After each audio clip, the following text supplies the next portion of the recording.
Old Forgoten Man before I begin telling you the story of my life.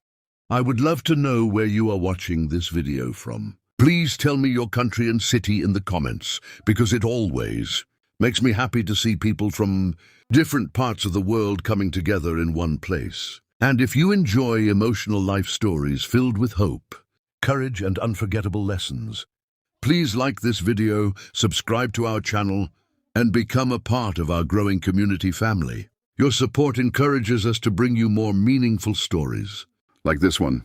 My name is not important anymore. Time has a strange way of taking names away from people. Once, everyone in my town knew who I was. Children smiled when they saw me. Neighbors greeted me with respect, and my home was always full of laughter. But years passed, seasons changed, and one day I looked around and realized that the world had quietly moved on without me. People began calling me the Old Forgotten Man. At first, those words hurt more than I could ever describe. Later, I accepted them because fighting loneliness was harder than accepting it. Still, deep inside my heart, I believed every forgotten soul carried a story worth telling. Today, I have decided to tell you mine. It is not a story about wealth or fame. It is a story about love, sacrifice, mistakes, hope, and the unexpected moments that can change a person's life forever. If you stay with me until the end, you may discover that sometimes the people the world forgets are the ones who leave behind the greatest lessons. I was born in a small town where everyone seemed to know one another. Life was simple and no one had much money, but people valued honesty, kindness, and hard work. My parents taught me that a person's character was more important than anything they could ever own. Those lessons stayed with me throughout my life, even during the hardest times. As a young boy, I loved waking up before sunrise. I would walk beside my father as he went to work, listening carefully to every story he shared. He never spoke about becoming rich. Instead, he would say, "If people remember your kindness, you have lived a successful life." At the time, I did not fully understand his words, but years later, they became the foundation of everything I believed. My mother was the heart of our home. No matter how little food we had, she always found a way to share it with someone who needed it more. I often wondered how she could smile so easily even when life was difficult. She simply believed that every act of kindness would return in a different form someday. As I grew older, I dreamed of building a life that would make my parents proud. I worked wherever I could, saving every small coin I earned. Some days were exhausting, but I never complained because I believed every sacrifice had a purpose. Eventually, I found steady work and slowly built a modest but comfortable life. I married a wonderful woman whose gentle nature reminded me of my mother. Together, we created a home filled with warmth, laughter, and hope. When our first child was born, I held that tiny hand and promised that I would always protect my family, no matter what life demanded of me. The years passed quickly. I worked long hours, often putting my own dreams aside so my children could chase theirs. Every new school book, every warm meal, and every happy celebration became more important to me than buying anything for myself. Seeing my family smile was enough to make every difficult day worthwhile. Looking back now, I realize those were the happiest years of my life. I believed that the love we shared would last forever. I never imagined that time could slowly change people, or that one day I would sit alone, wondering how everything I had built with so much care had quietly slipped away. At that moment, I still had no idea that life was preparing a lesson so powerful it would change not only my future, but also the hearts of an entire town. The years continued to pass faster than I ever expected. My children grew into intelligent, capable adults, and watching them achieve their dreams filled my heart with pride. Every success they celebrated felt like my own. Whenever someone praised them, I quietly thanked God for allowing my sacrifices to become the foundation of their future. As my children became busy with their own lives, I continued working, even though my body no longer had the strength it once did. My hands had become rough from years of labor, and the lines on my face told stories that words never could. Still, I never complained. I believed that a father never truly retires from caring for his family. Then one winter morning, everything changed.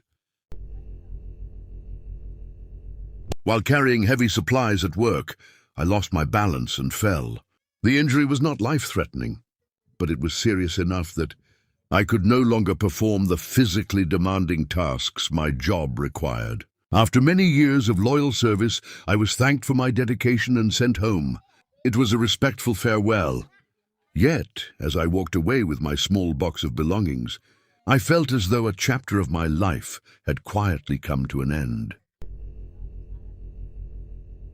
At first, I tried to stay positive. I told myself this was simply another challenge. I spent my days repairing little things around the house, reading old books, and tending the small garden that my wife loved so much. But deep inside, I missed the feeling of being useful. My wife noticed the sadness I tried so hard to hide. Every evening, she would prepare tea and sit beside me in silence. She never pressured me to speak because she understood that some burdens cannot be explained with words. Her quiet presence gave me strength when I felt I had none. One evening, as we watched the sun disappear beyond the trees, she smiled gently and said, "Life has never rewarded us with ease, but it has always rewarded us with another chance." I wanted to believe her. Then, only a few months later, illness entered our home without warning. It started with small signs that seemed harmless, but gradually her health began to decline. Doctors did everything they could, and I remained by her side every single day, hoping that tomorrow would bring better news. Instead, tomorrow brought heartbreak. The day I lost her, the house became unbearably quiet. The laughter that once filled every room disappeared, leaving behind a silence that echoed through every corner. For the first time in my life, I truly understood what loneliness felt like. I believed my children would help fill that emptiness. I believed our family would become even closer after such a painful loss. I had no idea that this was only the beginning of the loneliness that would eventually cause people to know me by a name I never wanted, the Old Forgoten Man. After my wife passed away, the house no longer felt like a home. Every room held a memory of her. Her favorite chair remained by the window untouched. The flowers she once cared for slowly began to fade, and I found myself sitting in silence for hours, remembering the sound of her laughter. It was as if time had stopped for me, while the rest of the world continued moving forward. My children visited often during the first few weeks. They comforted me, brought groceries, and promised that I would never be alone. Their words gave me hope. I believed that together, we would overcome our grief and remain the close family we had always been. But life has a way of changing people without them even realizing it. As the months passed, their visits became less frequent. Work became busier, the children had school activities, and unexpected responsibilities filled their schedules. Whenever I called, they answered with kindness, yet they always seemed to be in a hurry. They never meant to hurt me, but little by little, the conversations became shorter, and the days between visits became longer. I tried not to take it personally. I reminded myself that I had raised them to work hard and care for their own families. I wanted them to succeed. Even so, there were evenings when I would prepare enough tea for two before remembering that no one was coming. I would quietly pour the extra cup back into the kettle and smile at my own forgetfulness. To keep myself occupied, I began taking long walks through the town. The streets were familiar, but they somehow felt different. New buildings had replaced old shops. Children played games I did not understand, and many of the people who had once greeted me warmly no longer recognized me. Some smiled politely, while others walked past without even looking in my direction. One afternoon, I sat alone on a park bench where my wife and I had once spent countless evenings watching the sunset. As I looked around, I noticed an elderly woman struggling to carry 2 heavy bags. Without thinking, I stood up and offered to help her. She thanked me with a grateful smile and said, "Kindness is becoming rare these days." Those simple words stayed with me. From that day on, I made it a habit to help anyone I could. If someone dropped their belongings, I helped pick them up. If a child was crying because they had lost a toy, I helped search for it. If a neighbor needed assistance carrying groceries, I gladly offered my hands. No one knew much about me, and I never expected anything in return. Helping others simply reminded me of the values my parents had taught me so many years ago. I didn't realize it then, but these quiet acts of kindness were planting seeds that would one day grow into something far greater than I could ever imagine. My life was about to cross paths with someone who would change not only my future, but the future of the entire town. The following morning, I woke before sunrise, just as I had done for most of my life. Old habits never truly disappear. I made myself a simple breakfast, watered the flowers that had somehow managed to bloom again, and stepped outside with no particular destination in mind. Walking had become my way of keeping both my body and my memories alive. As I passed through the town square, I noticed a young boy sitting alone on the edge of a fountain. His school bag rested beside him, and his head was lowered, as if the weight on his shoulders was far greater than the bag itself. People walked past him without stopping. Everyone seemed to have somewhere important to be. I slowed my steps and sat on the opposite side of the fountain. For a few moments, neither of us spoke. Then I smiled and asked, "Is everything all right, young man?" He looked up, surprised that anyone had noticed him. His eyes were filled with worry. "I lost the money my mother gave me," he said quietly. "It was supposed to buy my school books. I've looked everywhere, but I can't find it. I don't know how to go home." His voice reminded me of my own children, when they were young, afraid of disappointing the people they loved. I searched the ground with him, checking every corner of the square. After nearly half an hour, it became clear that the money was gone. The boy's shoulders sank with disappointment. Without saying much, I reached into my pocket. My savings were small, and I carefully counted every coin these days. Even so, I handed him enough money to replace what he had lost. He immediately shook his head. "I can't take this." "You can," I replied gently. "Think of it as a promise. One day, when life gives you the chance, help someone else. That will be more than enough." His eyes filled with tears, but this time they were tears of relief. He thanked me again and again before running toward the bookstore. I watched him disappear down the street, feeling something I had not felt in a long time, a quiet sense of purpose. Over the next several weeks, I continued living the same simple life. I helped where I could, listened when someone needed to talk, and offered encouragement to people who seemed discouraged. Most of them never learned my name, and I never asked for theirs. I believed kindness did not need recognition to have value. Then, one afternoon, as I was feeding birds in the park, someone called out from behind me, "Sir, do you remember me?" I turned around. Standing there was the same young boy, but this time he wasn't alone. Beside him stood his mother, holding a small basket covered with a clean white cloth. Before I could say a word, both of them smiled warmly, and I realized that what I had thought was a forgotten act of kindness had never been forgotten at all. The boy and his mother walked toward me with smiles that immediately warmed my heart. For a moment I could not remember where I had seen them before. Then the boy laughed softly and said, "You helped me at the fountain a few weeks ago. I was the one who lost the money for my school books." As soon as he spoke those words, I remembered everything. His mother gently placed the basket beside me. "My son told me what you did," she said. "He came home that day with his books, and with a lesson that no classroom could ever teach. I wanted to thank you in person. I smiled and shook my head. There is no need to thank me. Anyone would have done the same. She looked at me kindly and replied, I wish that were true. Her words stayed with me. Inside the basket were fresh bread, homemade soup, fruit, and a handwritten note that simply read, kindness always finds its way home. For a long moment I could not speak. It had been a very long time since someone had prepared something especially for me. I felt a lump in my throat as I thanked them with all my heart.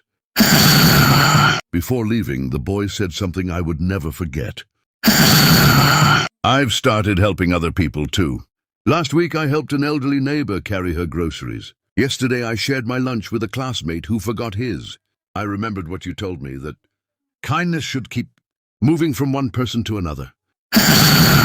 His words filled me with quiet joy. I realized that even the smallest good deed could create a chain of kindness that continued far beyond the moment itself. Over the following weeks, I began seeing the boy around town more often. Every time we met, he had another story about someone he had helped. Slowly, other children started joining him. They picked up litter in the park, helped elderly neighbors cross busy streets, and visited people who lived alone just to spend a few minutes talking with them. The town was changing in small but meaningful ways. People smiled more often. Neighbors greeted one another again. It seemed as though kindness had become contagious. One afternoon, while sitting on my usual park bench, I noticed several people watching me from a distance. They smiled politely before continuing on their way.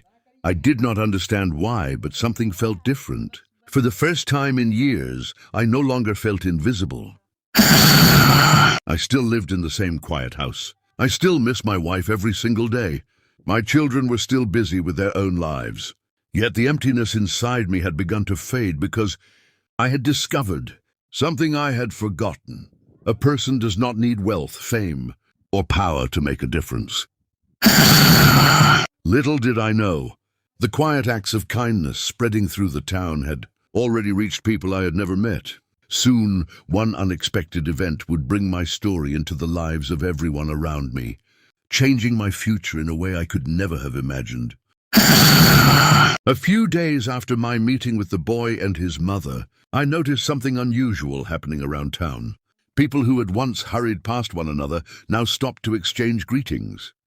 Shopkeepers smiled more often. Children laughed together in the streets, and neighbors who had barely spoken for years began helping each other with simple daily tasks. It was not a dramatic change, but it was enough for anyone paying attention to see that something beautiful was quietly growing. I never imagined that I had anything to do with it. To me, I was still just an old man who spent his mornings walking through the town and his afternoons sitting on the same wooden bench in the park. I carried no special title, owned no expensive possessions, and expected nothing from anyone. Every act of kindness I offered was simply a reflection of the values my parents had taught me long ago. One cool afternoon, I noticed a young woman struggling to push her bicycle. The chain had slipped off, leaving her stranded beside the road. Several people walked by, glancing at her before continuing on their way. I walked over and asked if she needed help. She smiled with relief and nodded. Although my hands were older and slower than they once were, I carefully fixed the chain. It took a little time, but eventually the bicycle was ready again. "How much do I owe you?" she asked. I couldn't help but smile. "Nothing at all," I replied. "Just promise me that when someone else needs your help, you'll remember this moment." She thanked me sincerely before riding away. As I continued my walk, I didn't notice that someone nearby had quietly recorded the entire interaction on a phone. They weren't trying to embarrass me or make me famous. They simply thought it was a touching moment worth sharing. By evening, that short video had spread through the town. People who watched it recognized me as the quiet old man they often saw in the park. Many were surprised to learn that I had been helping others for months without asking for anything in return. The next morning felt different. As I walked through the marketplace, strangers greeted me with warm smiles. A baker handed me a fresh loaf of bread and refused to accept payment. A flower seller insisted I take a small bouquet, saying it would brighten my home. Even children waved excitedly as I passed. I accepted their kindness with gratitude, but I also felt uneasy. I had never helped anyone expecting recognition. I worried that people were paying attention to me instead of the message I had hoped to share. That evening, as I sat alone on my porch watching the sun disappear behind the hills, I asked myself a simple question. If people remember me, what do I want them to remember? The answer came almost immediately. Not my face. Not my name. Only the kindness that every person has the power to give. I had no idea that this quiet change in the town was only the beginning. Very soon, an event would bring the entire community together, and my life would take a turn I had never dreamed possible. The morning after that quiet video spread through the town, I decided to leave my house earlier than usual. I hoped that by taking a different route, I could avoid the attention that had suddenly found me. I had never wanted people to know me. I had only wanted them to remember that kindness was still possible. The streets were calm, and the fresh morning air carried the scent of flowers from the gardens nearby. As I walked, I noticed something that made me stop in my tracks. Two young boys were helping an elderly woman carry heavy bags across the street. They laughed together as though they had known each other for years. A little farther ahead, a shopkeeper offered a bottle of water to a delivery driver who looked exhausted from the summer heat. No cameras were around. No one was trying to impress anyone. They were simply helping because they wanted to. For the first time in many years, I felt hope growing inside me. When I reached the park, I found the same young boy, who had once lost his school money, waiting for me on the bench. This time he wasn't alone. Nearly a dozen children stood beside him, each carrying a small notebook. "Good morning," the boy said with a smile. "We were hoping you would come." I looked at the notebooks with curiosity. "What are these for?" "They're our kindness journals," one little girl answered proudly. "Every time we help someone, we write it down. We don't do it for prizes. We do it so we never forget that even small actions matter." I smiled as I carefully turned the pages. One child had written about helping a lonely neighbor clean his yard. Another had shared lunch with a classmate. Someone else had planted flowers outside an elderly couple's home.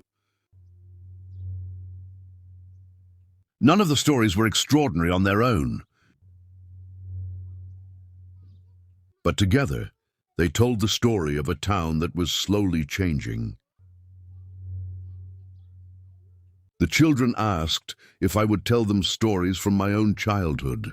So we sat beneath the shade of an old tree while I spoke about my parents, the lessons they had taught me, and the importance of treating every person with respect.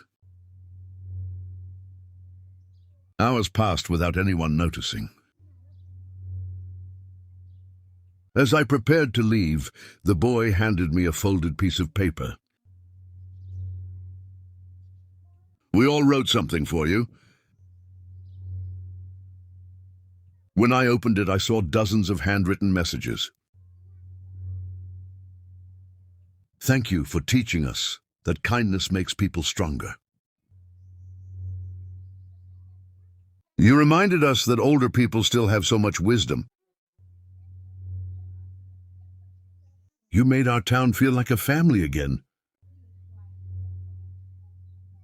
I read every line slowly and my eyes filled with tears. For so long I had believed that I had been forgotten, yet here were children who had never known the younger version of me, choosing to remember me not for what I owned or what I had achieved, but for the way I treated others. As I walked home that evening, I noticed more people smiling at one another than ever before. It seemed that kindness had become part of the town's daily life. What I did not know was that the town's mayor had also heard about these changes. Soon I would receive an unexpected invitation that would bring together the entire community and reveal just how deeply these small acts of kindness had touched everyone's lives. A few days after my meeting with the children in the park, there was a gentle knock on my front door. Visitors had become more common lately, but I still felt surprised every time someone came to see me. When I opened the door, I found a young woman standing there with a warm smile. She introduced herself as an assistant from the town hall. In her hands was a neatly folded envelope with my name written on it. "I hope I'm not disturbing you," she said politely. "The mayor would like to invite you to a community gathering this Saturday." I looked at the envelope for a moment before accepting it. "Are you sure you have the right person?" I asked. She smiled. "Yes, the invitation is for you." After she left, I sat by the window and carefully opened the envelope. Inside was a simple letter inviting me to attend a special event celebrating the spirit of kindness that had spread throughout the town. It also mentioned that many residents wanted to meet the man whose quiet actions had inspired them. I read the letter several times. To be honest, I wasn't comfortable with the idea. I had never enjoyed standing in front of crowds. Throughout my life, I had worked quietly, believing that good deeds should speak for themselves. For the next 2 days, I wasn't sure whether I should go. On Friday evening, I walked to the cemetery where my wife rested. It had become a place where I often spoke aloud, sharing my thoughts, as if she were still sitting beside me. I placed a few fresh flowers near her resting place and smiled softly. "They want me to attend a gathering," I said quietly. "You know I never liked being the center of attention." A gentle breeze moved through the trees, and for a moment I remembered something she used to tell me. "If your story can help even one person, don't keep it to yourself." Those words stayed with me as I walked home beneath the evening sky. The next morning I put on my cleanest shirt, polished my old shoes, and made my way toward the town square. As I approached, I noticed colorful decorations, families talking happily, children running across the open space, and volunteers arranging chairs. It looked less like a formal ceremony and more like a gathering of old friends. The young boy who had once lost his school money spotted me from across the square. "He's here!" he shouted with excitement. Within seconds, several children ran over to greet me.